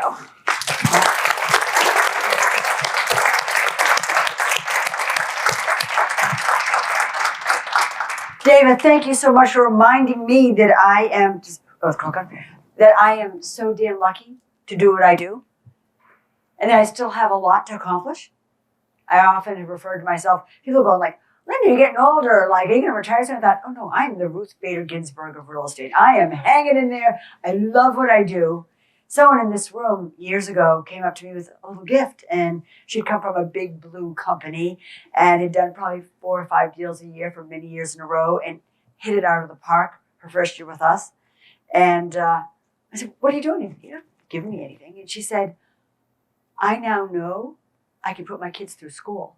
I now know I'm going to have security in the future. And I was like, oh, that's why I do it. It's awesome. Every single one of you, all I want for you is to be able to take care of you and yours and have a great life. And you've outlined that. That was amazing. Thank you so much, Deva. And with that, we have to listen to another Boston band with a little message.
Make today, right, the beginning of your new start.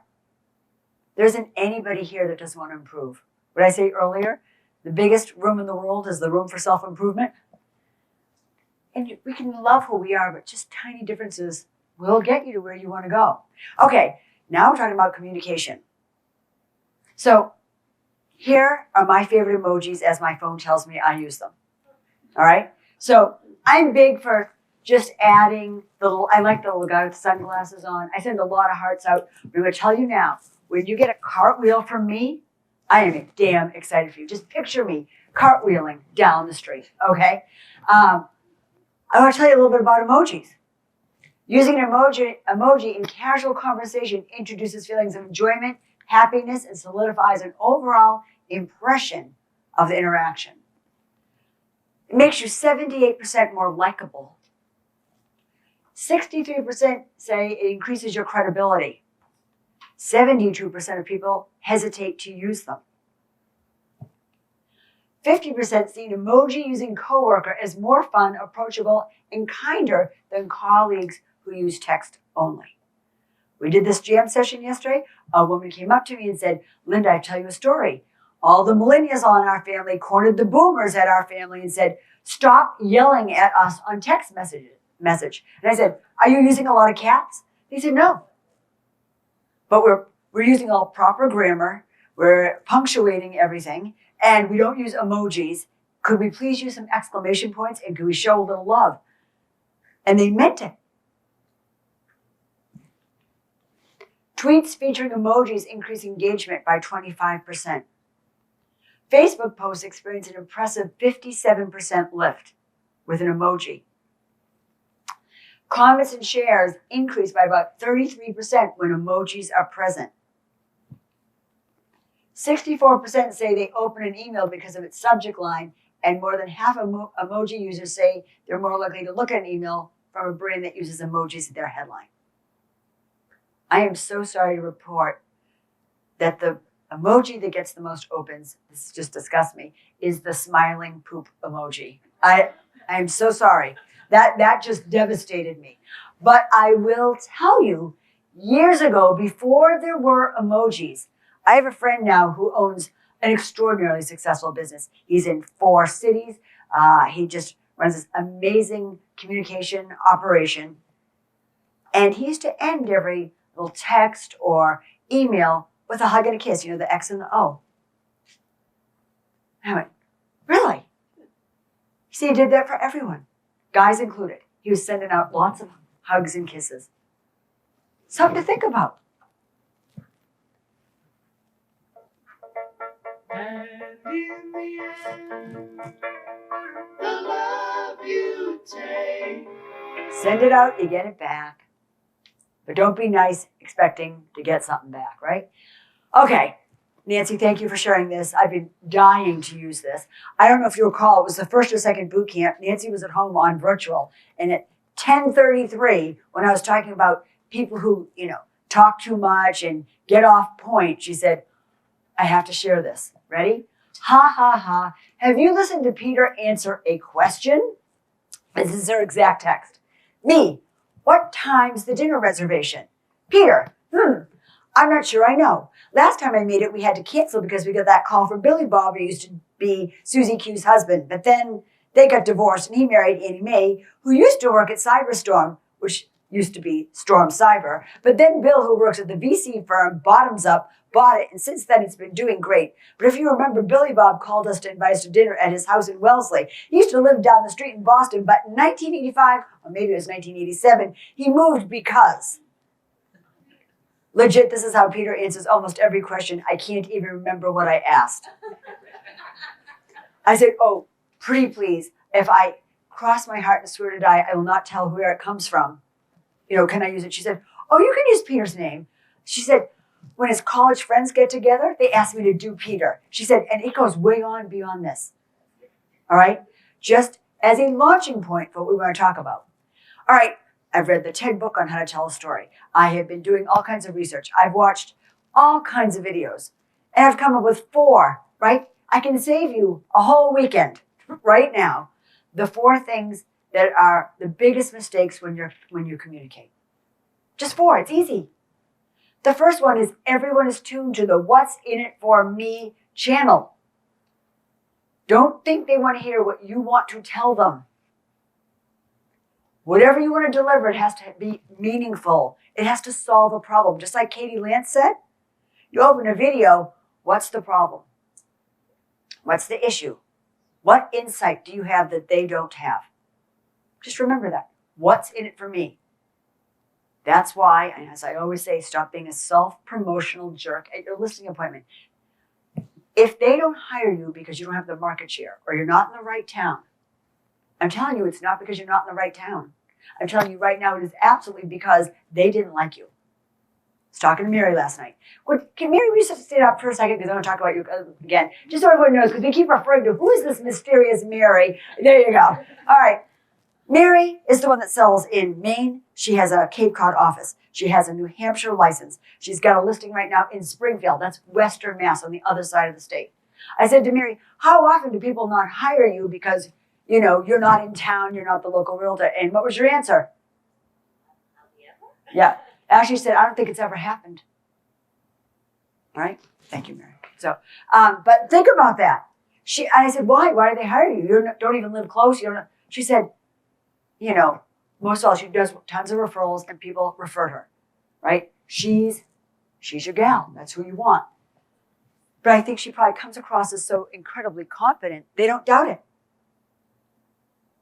We got to get over these boundaries. Some of us are in our own little parochial things. I mean, I remember thinking years ago, I don't even think I want to work if I can't walk to one of my listings. Because I just owned Melrose, right? I would refer 2 towns away. But you have to remember, we didn't have internet pictures and we didn't know what was going on. And that is old school. You have friends. If you're willing to travel there and you're a good strategic tactical agent, they need you. And I think that's what Mary knows. They need her. She's good wherever she's at. Second, don't spend time on the backstory. Very typical for Eileen, Steve, and I. One of you calls. You're in the middle of a disastrous transaction. You need advice.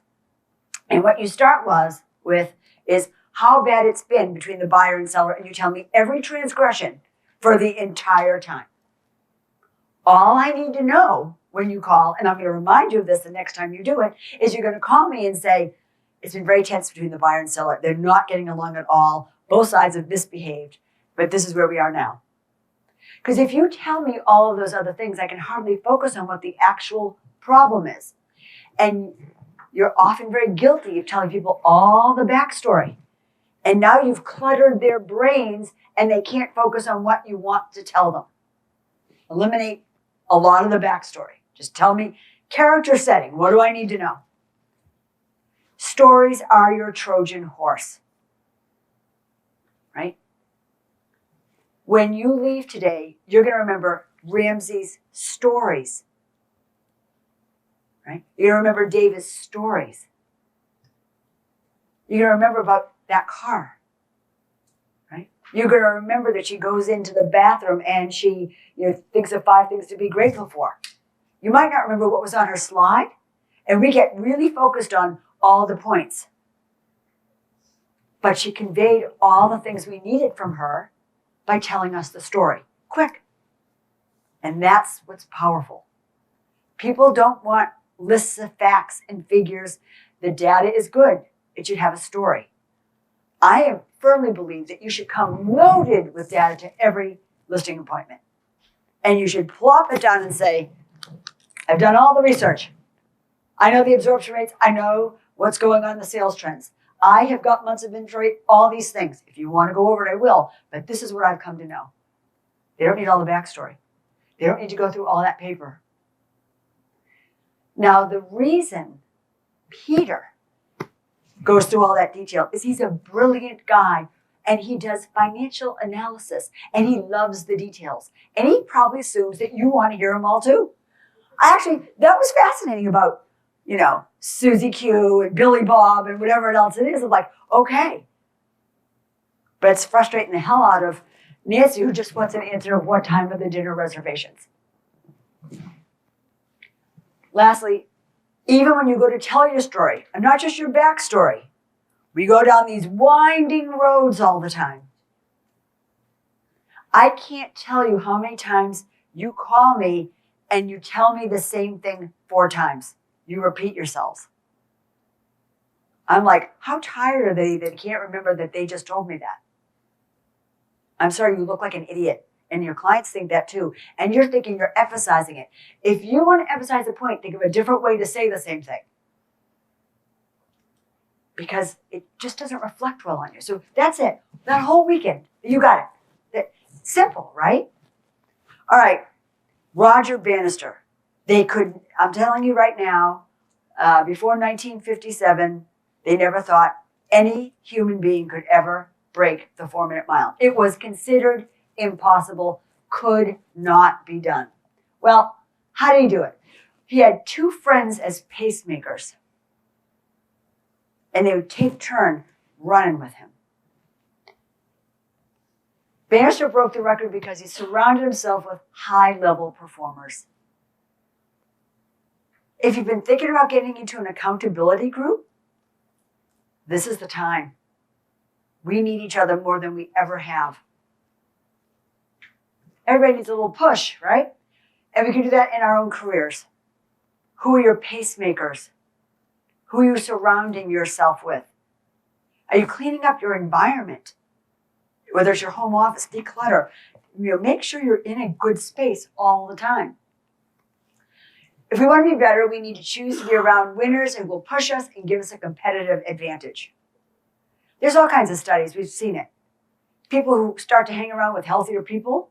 You hang around with Mary, you're going to walk all the time and she's going to eat right. She has nothing good to eat in her house. I'm just telling you right now. It is true. Bill Butler gave me a thing of candy. I shouldn't even tell her the story. We were down the Cape over New Year's. I texted Bill going, there's nothing good to eat here. I was so glad I had that candy. All right? Conversely, they've done studies on kids who go to college and they get a kind of a depressed roommate. Over 30% of them develop depression just with living with a depressed person. So, surround yourself with people who stretch you, who inspires you to get to the next level. Everyone needs a little push sometimes. If your environment doesn't do that, change your environment. Major pitch, if you're not leading edge, you're out of your ever-living mind. This is the place to be, right? They don't do it like this anywhere else. The collegiality, the ideas, the sharing, it's special. Do what Bannister did and slipstream with some of the greats. And we'll help you when you're down. So when Michelle Jocelyn left here the other day, she wasn't kidding when she said, well, did you die? There are real problems in this world. She came back there and said, I have to run. I'm going to go pick my son up at the hospital. At the airport. My sister just went into hospice. She's still there today. The message I got from her was, pray to God to end her suffering for her sister Marie. So she's there now. Tuning in virtually. Let's send a hug to Michelle. You know what? There is nothing like what I see here at our company when people need help.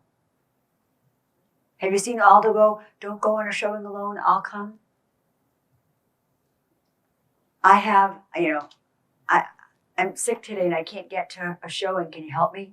Does anyone ever go without help here? It's amazing.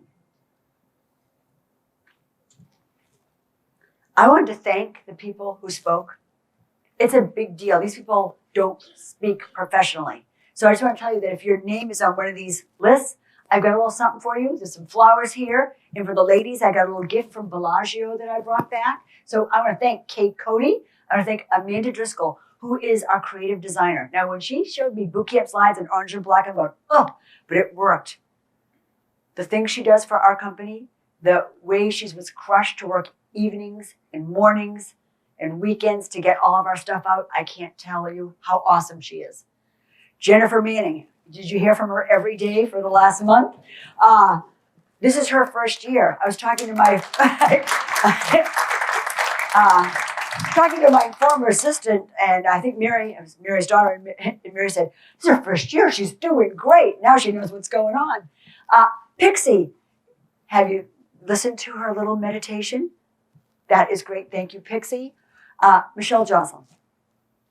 No, I don't speak in public. She was willing to do it. And wasn't she fantastic? Ramsey, good job, but we've come to know you're great at this, and we can't wait to whatever you do next year. Janet Aguilar. Now, Janet Aguilar wants to send you each a card. And as a result, we're sending out a little survey. And even if you work here, if you would just put your home address in it, she's looking for it. I know we have your address, but if you just put it in one place and give this to Janet, it would be really great. So if you would mind filling that out, Janet would like to reach out to you and you at home too. She wants everybody. She felt very given to and appreciated, and she wants to give back. Nancy did a kick-ass presentation the other day, a little out of her usual comfort zone. Nancy's always stood here and told you these amazing stories about, kind of winning at real estate, and she made herself vulnerable. And you haven't forgotten those stories. And David, thank you for coming down in a snowstorm. Hope you get home okay. We really appreciate it. It was just great.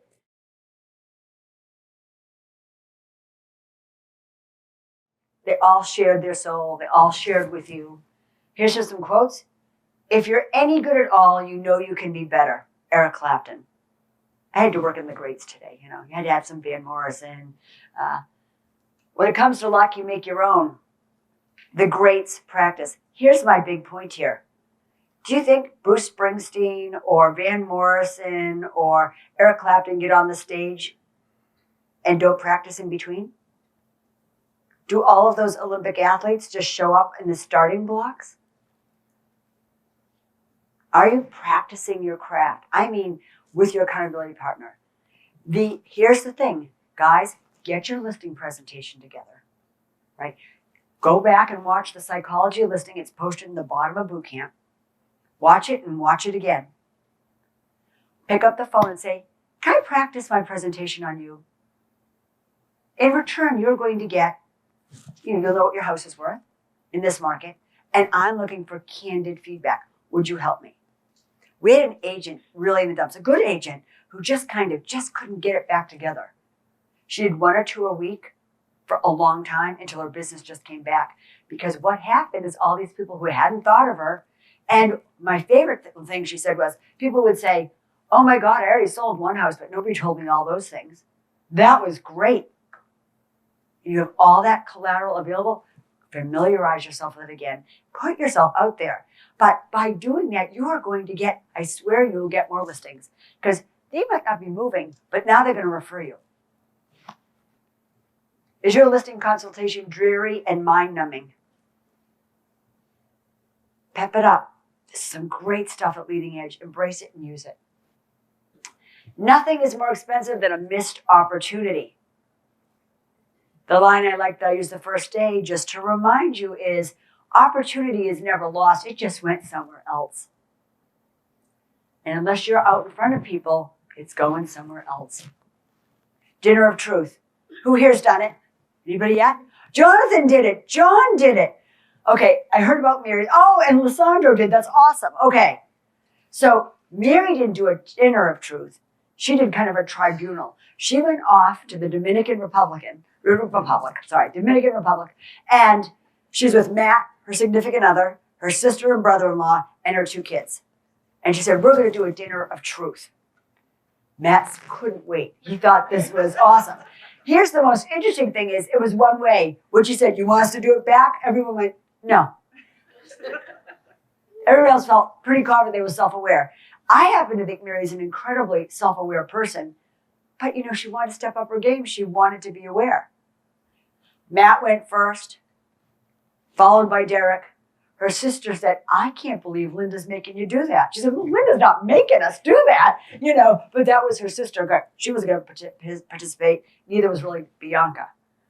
Mary, if you read her homework update the next day was, I did my Dinner of Truth. It turns out I'm not perfect.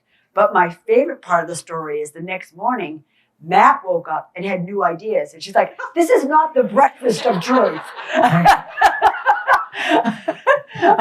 Okay?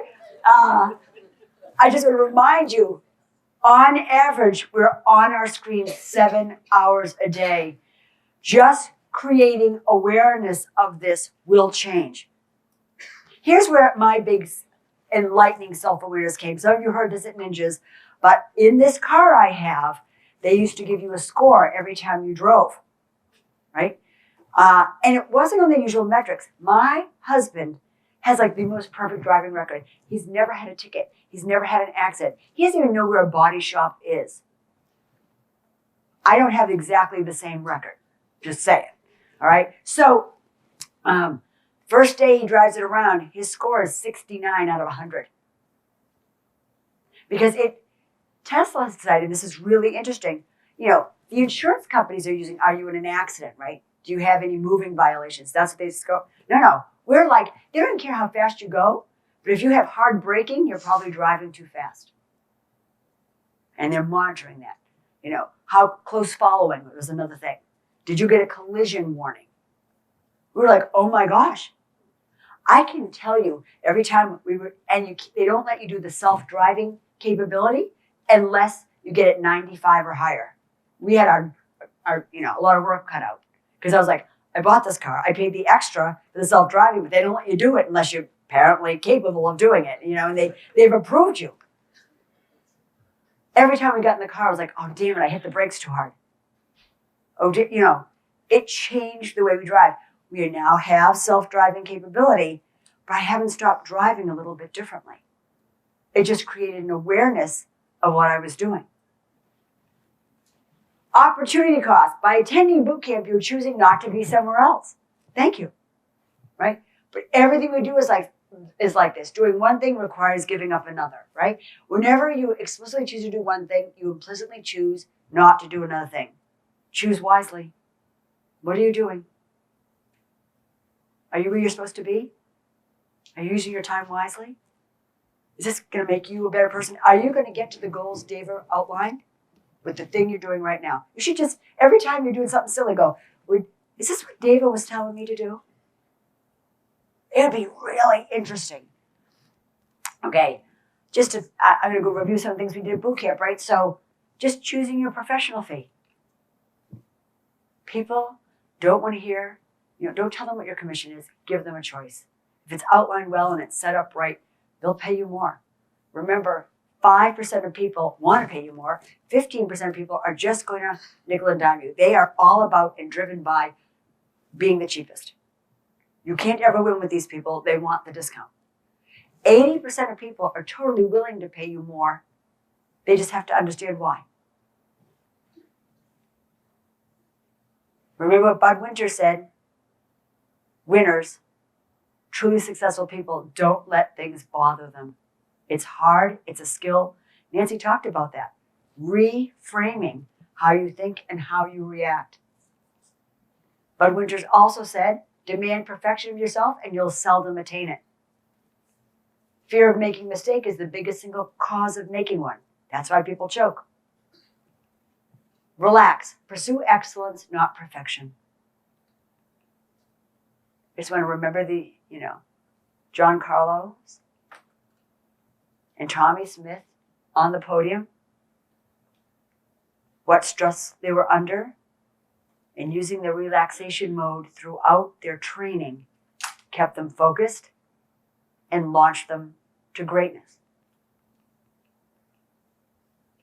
Janet, don't forget to give us your address.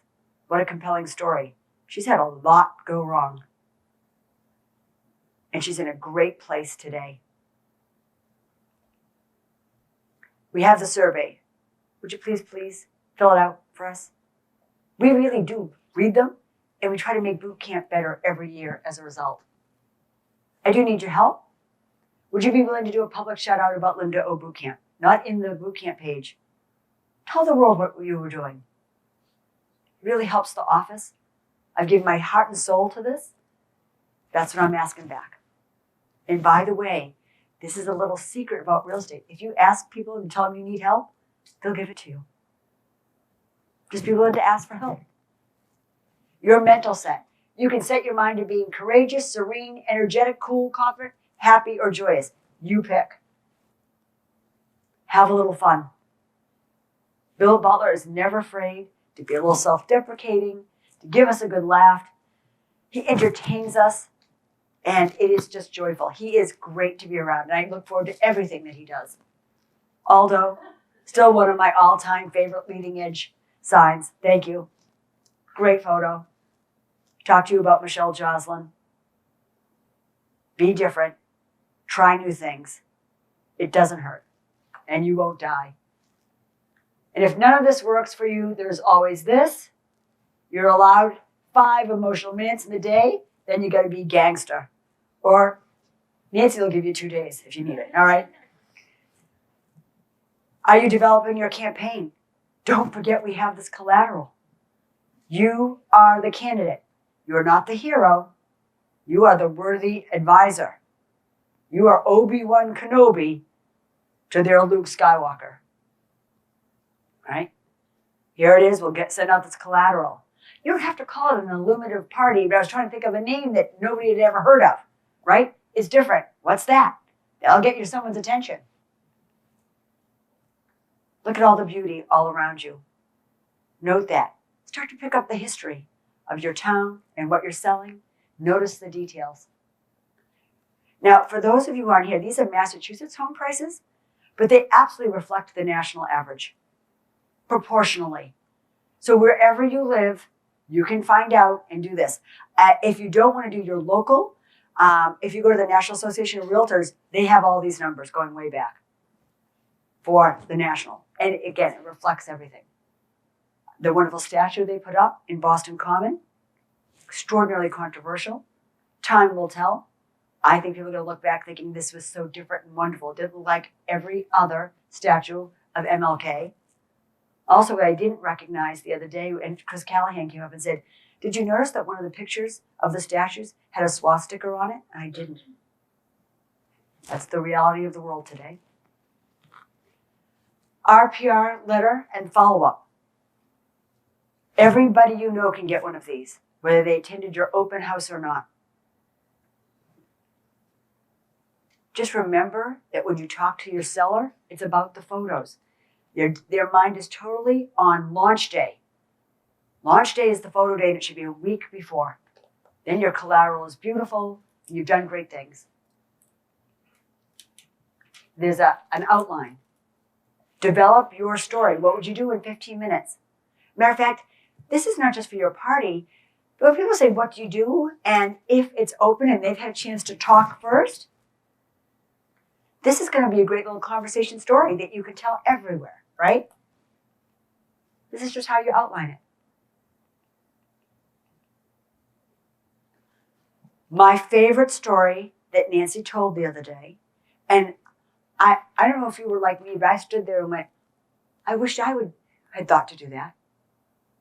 She thought of something different. Someone is totally freaking out after a huge delay on the plane, 3 or 4 hours, right? Having a meltdown and screaming at someone who has no control of the situation, who represents the airlines. And Nancy goes over and offers to buy them a drink, calms them down, and they wind up apologizing and being embarrassed, right? So, because we can't end a boot camp without seeing my grandson, here we go. Is that yummy? Do you like peanut butter? What happens if I take it away?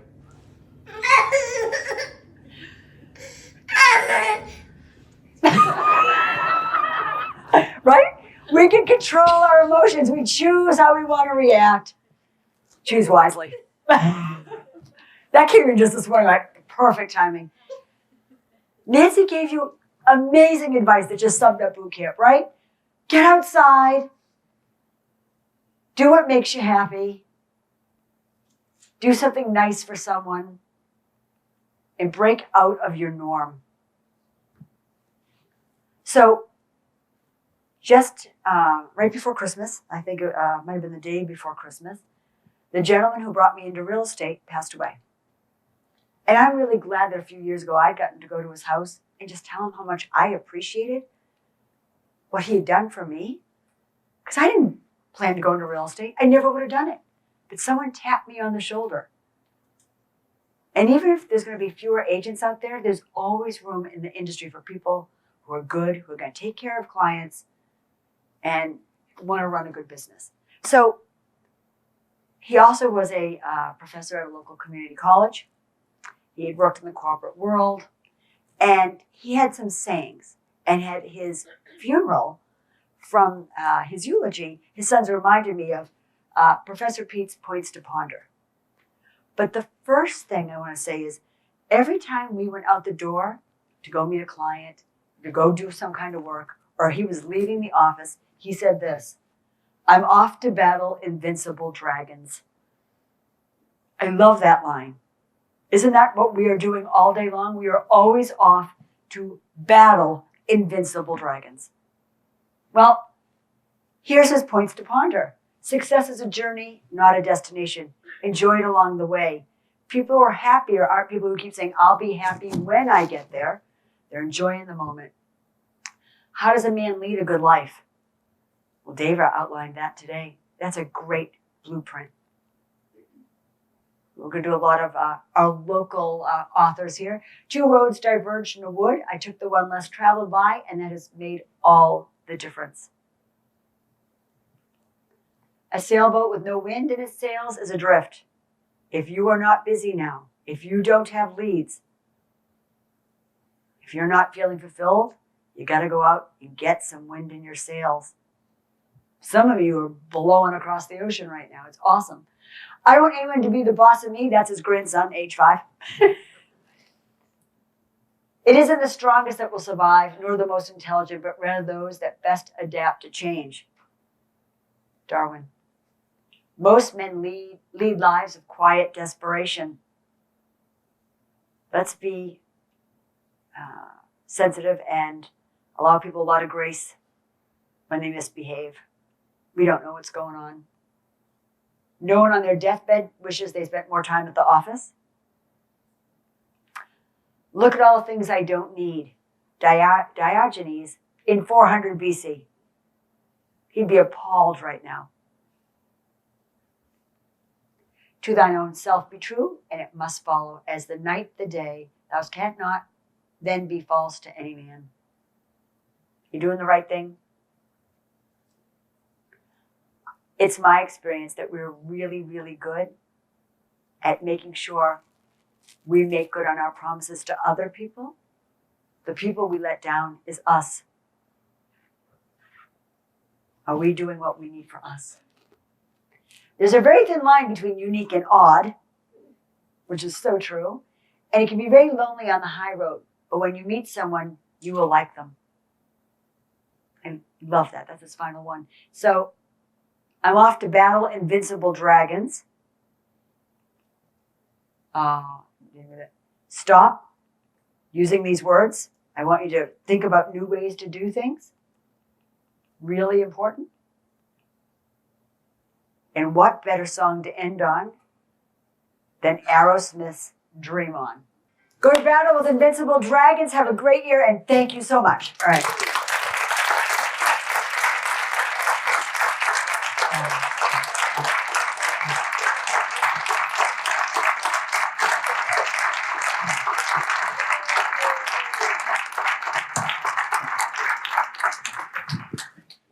Thank you.